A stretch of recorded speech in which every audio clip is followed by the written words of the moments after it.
कहानी की शुरुआत होती है एक छोटे से गांव से जिसका नाम था गरीबपुर। जैसा कि नाम से ही जाहिर था, यहाँ के लोग बहुत ही गरीबी में जी रहे थे।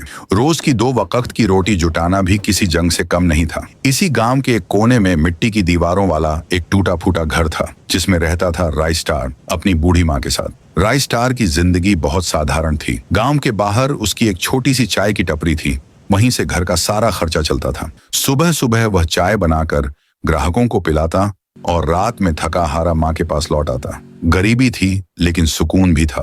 लेकिन किस्मत को यह सुकून पसंद नहीं आया। एक दिन राइस्टार अपनी माँ को शहर के बाजार ले जा रहा था बाइक पर। रास्ता सुनसान था तो उसने रफ्तार थोड़ी तेज कर दी। माँ ने कहा, बेटा धीरे चला।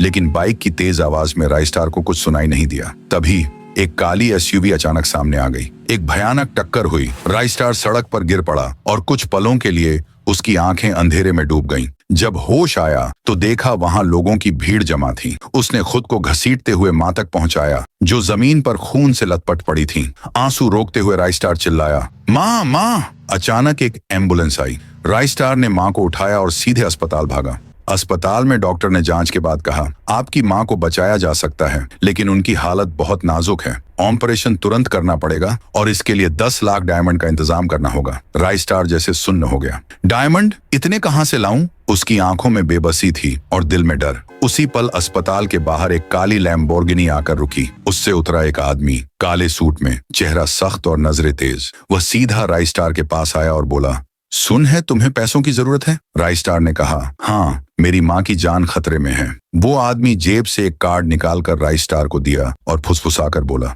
आज रात पुरानी बंद फैक्ट्री के पास मिलना अकेले। और फिर बिना कुछ और कहे वो आदमी गाड़ी में बैठकर चला गया। रात ढलती है। राइस्टार माँ के पास बैठा सोच में डूबा रहता है। फिर कार्ड को देखता है। कुछ देर बाद वह बाइक उठाता है और निकल पड़ता है उस पुरानी फैक्ट्री की ओर। फैक्ट्री के पास पहुंचते ही वहां एक गोल्डन जीप आकर रुकती है। उसमें बैठा आदमी गुलाबी कपड़ों में कहता है, चुपचाप गाड़ी में बैठ जा। वह बिना सवाल किए बैठ जाता है। जीप में कुछ और लोग भी होते हैं, सबके चेहरे डर से सने हुए।